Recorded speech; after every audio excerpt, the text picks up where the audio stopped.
C'est une institution qui existe depuis 1954. Le père d'Edith Fischer a commencé par un petit atelier et un petit magasin à Montbronn. Aujourd'hui, la cristallerie Ferstler-Fischer a bien évolué et s'est agrandie. Le sous-préfet de l'arrondissement de Sarreguemines, Wassim Kamel, est venu découvrir les lieux. C'est l'une des 2 cristalleries encore en activité sur la commune. J'ai grandi dans cette cristallerie et j'ai travaillé toute ma vie dans la cristallerie. Voilà, c'est mon bébé aussi. On est encore là. Donc voilà, si les enfants prennent plaisir à continuer, et c'est leur dada aussi, donc on est content aussi. Nicolas Fischer fait partie de la 3e génération qui reprendra l'entreprise familiale. En plus des ateliers et d'un magasin à Montbronn, la cristallerie dispose d'un autre point de vente à Meisenthal. C'est une passion et j'aime les belles choses. Et voilà, on a commencé le magasin à Meisenthal, c'est pour continuer à faire plaisir aux gens. L'idée, c'est que les touristes sont à Meisenthal, donc ils viennent pour le verre, ils peuvent venir pour le cristal. Forcément, c'est mieux qu'à Montbronn. À Montbronn, on n'a pas de passage et Meisenthal, tout le monde est là-bas, quoi. On verra ce que l'avenir nous réserve, mais je continuerai à faire des belles choses. Ici, les tailleurs façonnent le cristal et le verre. Les artisans peuvent personnaliser, réparer ou encore polir à la main. Le représentant de l'État est venu pour visiter, mais aussi pour connaître l'histoire de la cristallerie et se pencher sur son avenir. Je crois fortement à l'éducation du goût. Je crois au développement de cet artisanat historique, spécifique, mais à condition qu'on développe la culture du beau, la culture de l'artisanat. Et en matière de cristallerie, franchement, on a la chance d'être ici dans le berceau de naissance de cette activité. Et il faudrait qu'on le pérennise. Déjà, c'est local. Donc, si on veut garder des gens qui travaillent dans la région, il faut acheter dans la région. Et il ne faut pas acheter les choses qui viennent du bout du monde. Un des projets de la cristallerie est d'agrandir le site sur Meisenthal.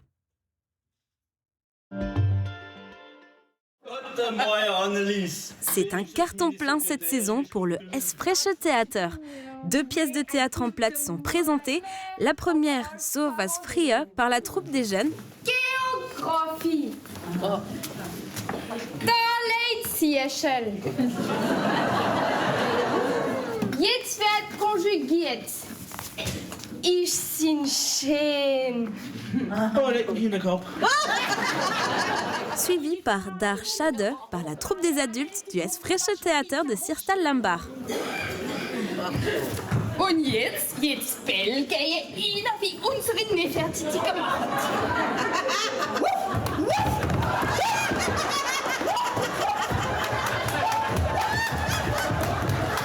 Depuis le lancement de sa saison en janvier, la troupe fait salle comble. Un engouement sans précédent qui a poussé la troupe à ajouter une date supplémentaire le vendredi 20 février à l'espace Vitrac Saint-Vincent de Sirstal.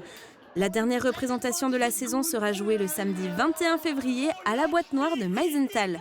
Les recettes des entrées seront reversées aux associations Les Motards, Ma Famille de Cœur et à l'association des amis et parents d'enfants et d'adultes inadaptés de Dimbringen. Toutes les infos sont à retrouver sur la page Facebook de la troupe. Donc là, vous voyez actuellement une machine qui est en cours d'installation, une parmi les 5 qui vont être installées. Le groupe La Poste vient d'investir près d'1 million d'euros dans sa plateforme industrielle courrier à Pagny-les-Gouins, alors que les Français boudent de plus en plus le courrier papier. Les volumes courriers baissent tous les ans de manière assez significative, puisqu'on est sur du 9 à 10%. Pour autant, nous avons besoin de ces investissements. Nous sommes sur des livraisons de facteurs sur de l'extra longue distance. Par exemple, la livraison de Charleville-Mézières se fait à près de 2h30 de route. La plateforme logistique livre tout le Grand Est et a récemment récupéré davantage de courriers alsaciens. Une rationalisation qui permet à la structure mosellane d'ouvrir 55 postes en CDI. Pierre travaille sur ce site depuis 2007. Il a pu évoluer d'agent de production vers pilote de production et attaché à cette polyvalence du métier. On ne reste pas que sur un poste de travail, on évolue à travers tout un ensemble et on fait diverses activités. Et ça, c'est assez intéressant. On n'est pas fixe que sur un poste, voilà. Tri du courrier, pilotage de machines, manutention, les postes sont variés. La direction précise que les salaires proposés sont 10% supérieurs au SMIC et que le groupe La Poste propose de nombreux avantages sociaux. Nous cherchons vraiment du personnel qui est motivé, qui sait travailler en équipe, qui maîtrise les process et qui respecte les process. Une fois les nouveaux agents recrutés, un accompagnement sera proposé par le groupe afin de garantir leur intégration.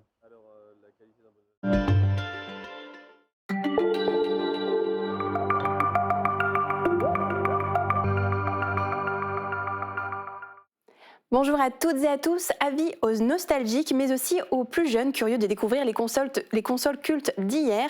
Un grand week-end rétro gaming est organisé les 28 février et 1er mars à Hall 20 avec des stands dédiés à la culture geek. Pour nous en parler, je reçois aujourd'hui Régis H, auto-entrepreneur passionné de rétro gaming et organisateur de l'événement. Bonjour. Bonjour. Merci beaucoup d'être avec nous aujourd'hui. Alors déjà pour commencer, le rétro gaming, qu'est-ce que c'est ? Alors le rétro gaming, en fait, c'est un petit peu la culture de jeux vidéo ancienne, donc toutes les anciennes consoles de jeux vidéo, depuis le démarrage du jeu vidéo, depuis on va dire le milieu des années 70, alors jusqu'aux années 2000. On n'est pas tous d'accord là-dessus. Il y en a qui vont dire que le rétro gaming, c'est ce qui a de plus de 10 ans ou de 15 ans. Pour moi, en fait, le rétro gaming, c'est ce qui correspond à une certaine époque, donc les années 70, 80 et 90 en termes de jeux vidéo. Ok, et il y a un vrai engouement actuellement pour les anciennes consoles ? Oui, il y a un vrai engouement. Alors depuis une paire d'années déjà maintenant, moi je suis collectionneur déjà à la base aussi, donc, mais j'ai vu cet engouement-là augmenter avec les années depuis environ 15 ans. Et comment vous est née cette idée d'organiser cet événement à Hall 20 ? Alors moi je suis collectionneur à la base, je suis un collectionneur passionné avec plein de consoles, pas mal de jeux, et l'idée c'était vraiment en fait au départ de pouvoir partager ma passion, et là en fait c'est suite à une rencontre avec un exposant où on voulait organiser un petit peu sur des petites localités en fait des événements comme ça pour en faire profiter un maximum de monde. Et donc vous n'êtes pas tout seul pour organiser cet événement. Qu'est-ce qui vous accompagne justement ? Alors c'est donc un ami exposant qui s'appelle Full Metal Geek, que j'ai rencontré sur des salons vintage lors de mes d'autres prestations, qui est devenu un ami en fait et avec qui on a construit en fait ce principe-là d'avoir un exposant et un prestataire d'animation. Et du coup, concrètement, qu'est-ce que les visiteurs vont pouvoir découvrir sur place ? Alors, il va y avoir pas mal de choses. Donc, moi, je viens avec beaucoup de consoles. Donc, comme je vous disais, des consoles des années 70, donc les toutes premières, le Pong. Et ça va aller jusqu'à la GameCube, en passant par Atari, la Sega, enfin voilà, les consoles un petit peu emblématiques, des consoles un petit peu plus rares aussi. Donc, ils pourront jouer en free play. Il y aura des bornes d'arcade. Il y aura même une manette de NES géante, donc d'1,20 m de large. On pourra jouer à Super Mario sur une énorme manette. Un espace Guitar Hero. Et puis au niveau du stand de vente, effectivement, donc mon associé qui vend toutes sortes d'objets en rapport avec le jeu vidéo, avec la culture pop et geek. Donc les gens vont pouvoir y jouer concrètement à ces consoles. Oui. Est-ce que les adultes risquent d'être un peu plus accros que les enfants, de retrouver justement les consoles qu'ils connaissaient peut-être plus jeunes ?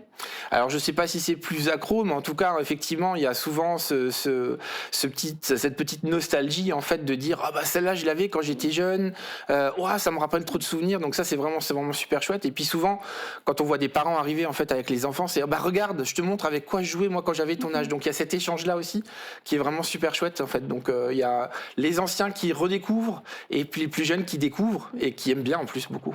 Oui, justement, quelles sont les réactions des plus jeunes qui découvrent des consoles qu'ils n'ont jamais vues, qui sont assez iconiques alors pour leurs parents ? Alors, on pourrait souvent s'attendre à se dire, les jeunes vont se dire, mais c'est quoi cette qualité, c'est quoi ces consoles ? Mais en fait, au contraire, ça marche très très bien. Et je pense que ce qui fait que ça marche bien aussi, c'est que ce sont des jeux en fait qui sont simples d'utilisation. On allume et on joue. Il n'y a pas de préparation, il n'y a pas de préparation de personnages. Ça va tout seul en fait. Donc ça marche bien en fait. Et donc vous l'avez dit, il y aura aussi de la vente d'objets geek, pop culture. Quel type d'objets on pourra trouver concrètement ? Est-ce que ça s'adresse à des collectionneurs peut-être ? Alors ça s'adresse à des collectionneurs, mais ça s'adresse aussi un petit peu à tout public. Il y aura évidemment du jeu vidéo, des consoles de jeux anciennes. Il y a aussi du vinyle, des plaques métalliques, de la figurine pop, beaucoup de cartes Pokémon aussi. Donc voilà un petit peu tout ça, toute cette période-là. Vous, personnellement, d'où vient cette passion pour le rétro gaming ? Ça fait déjà plusieurs années ? Alors moi, ça fait, j'ai calculé l'autre fois, je crois que ça fait à peu près 18 ans que j'ai commencé à collectionner. C'est venu comme ça sur un coup de tête où je m'étais acheté une console portable pour aller dans le train. Et puis je me suis dit, j'ai envie de prendre celle-là. Puis au fur et à mesure, voilà, ça m'a toqué comme ça de devenir collectionneur. Ouais. Donc vous collectionnez, mais est-ce que vous jouez encore aux anciens jeux ? Oui, je joue encore. J'ai encore pas mal. J'ai une pièce dans ma maison en haut où j'ai une télé, où j'ai toutes mes consoles qui sont exposées, où je peux les brancher les unes ou les autres et jouer. Ou des consoles portables aussi aussi, je joue pas mal avec mon fils aussi. Et est-ce que vous tenez encore à jour des dernières sorties actuelles ? Alors, des toutes dernières, oui, un petit peu, sachant que ma dernière console, moi, je me suis arrêté à la PlayStation 4, donc voilà, je suis pas... Mais effectivement, je me tiens quand même au courant un petit peu de ce qui sort. Donc, le monde du jeu vidéo a pas mal changé. Hein. Il y a maintenant beaucoup de jeux qui se jouent en ligne, donc avec ou contre d'autres joueurs du monde entier, ce qui n'existait pas auparavant. Est-ce que la manière de consommer justement les jeux vidéo a évolué ? Alors ça a évolué, ce qui a beaucoup changé aussi, par exemple, c'est le téléphone portable, parce que beaucoup de gens maintenant jouent sur le téléphone, donc il y a eu l'apparition de ça. Au début, c'était des petits jeux de téléphone portable. Au fur et à mesure, il y a eu des adaptations de jeux vidéo, de consoles ou d'anciens jeux vidéo sur le téléphone, donc effectivement, ça a beaucoup bougé.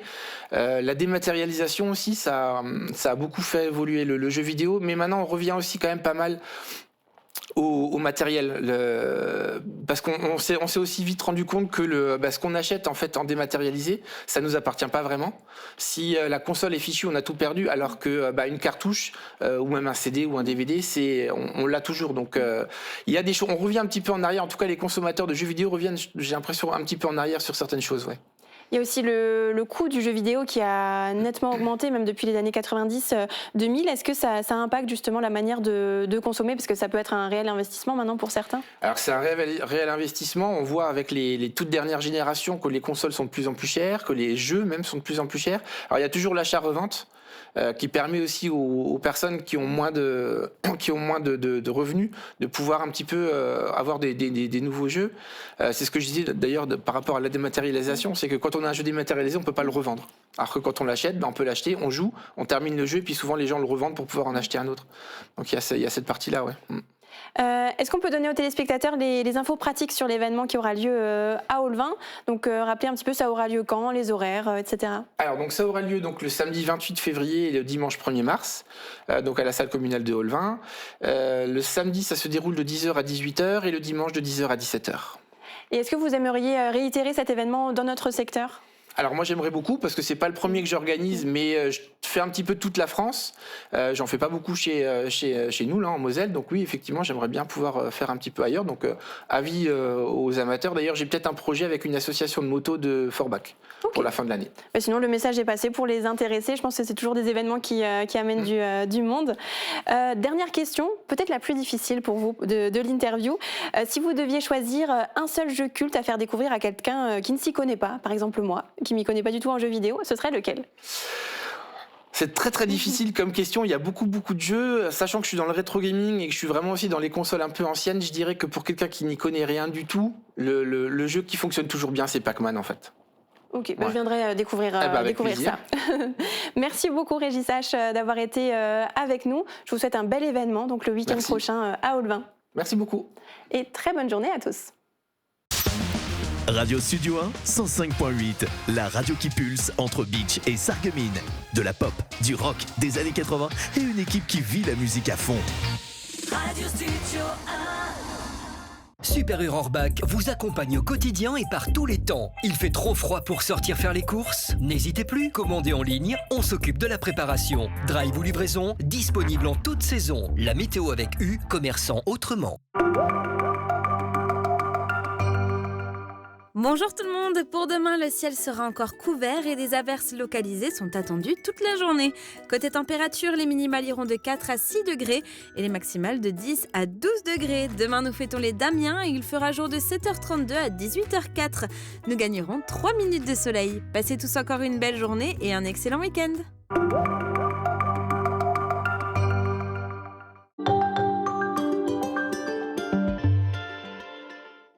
Ça sent la fête dans votre Intermarché. Carnaval, Nouvel An chinois, Saint-Valentin. Toutes les saveurs sont au rendez-vous. Douceur, spécialité, idées gourmandes et produits de qualité pour célébrer chaque moment. Faites-vous plaisir sans faire grimper l'addition. Intermarché, tous unis contre la vie chère.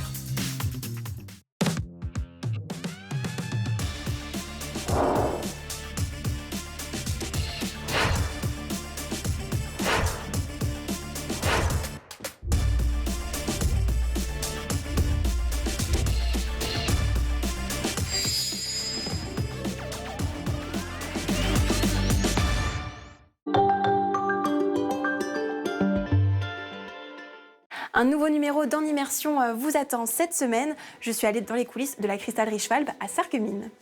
Donc des amis, monsieur et les deux Schwalbe, donc Serge et Yves, qui sont des amis d'enfance. Le papy aussi, qu'on a connu, donc qui a créé la société ici en 1958, il a démarré. Tu as dû tout apprendre au fur et à mesure, les techniques Donc voilà, donc nous on est deux associés. Je suis associé avec mon beau-frère aussi, qui est un ancien de Saint-Louis, qui a fait 20 ans là-bas, et qui forcément m'a beaucoup aidé pour la formation pour le départ. Oui. Voilà, j'ai fait ma première taille. Bon, c'est beaucoup moins droit que toi. Franchement, le centre pour une première taille, c'est franchement pas mal. Alors rendez-vous ce samedi dès midi sur Mosaïque Cristal.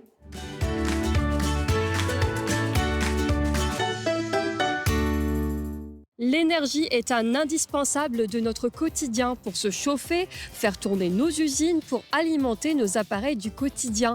Nous verrons qu'une solidarité énergétique européenne s'est mise en place entre la France et l'Allemagne, notamment pour le transport de gaz. Une région transfrontalière également en quête d'alternatives énergétiques pour l'avenir. L'énergie est un enjeu de taille, aussi bien pour nos entreprises que les habitants de notre territoire. Une émission donc 100% dédiée à l'énergie à découvrir cette semaine sur votre chaîne de télévision.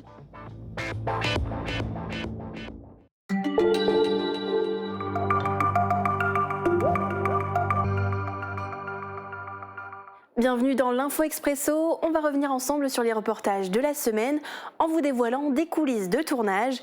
Un nouveau numéro d'En Immersion a été réalisé cette semaine. J'ai pu découvrir les coulisses de la cristallerie Schwalbe à Sarreguemines.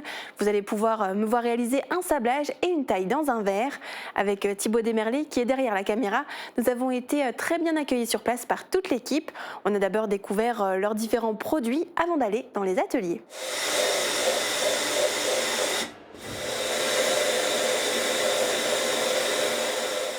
Voilà, donc le résultat après sablage, la petite demoiselle, la petite communiante. Voilà Marie-Morgane, à ton tour, donc on va faire un petit essai. C'est parti. Tu présentes le verre, on prend le pistolet à 10-12 cm. Ok. Voilà, ensuite la petite pédale sur la droite et on y va doucement.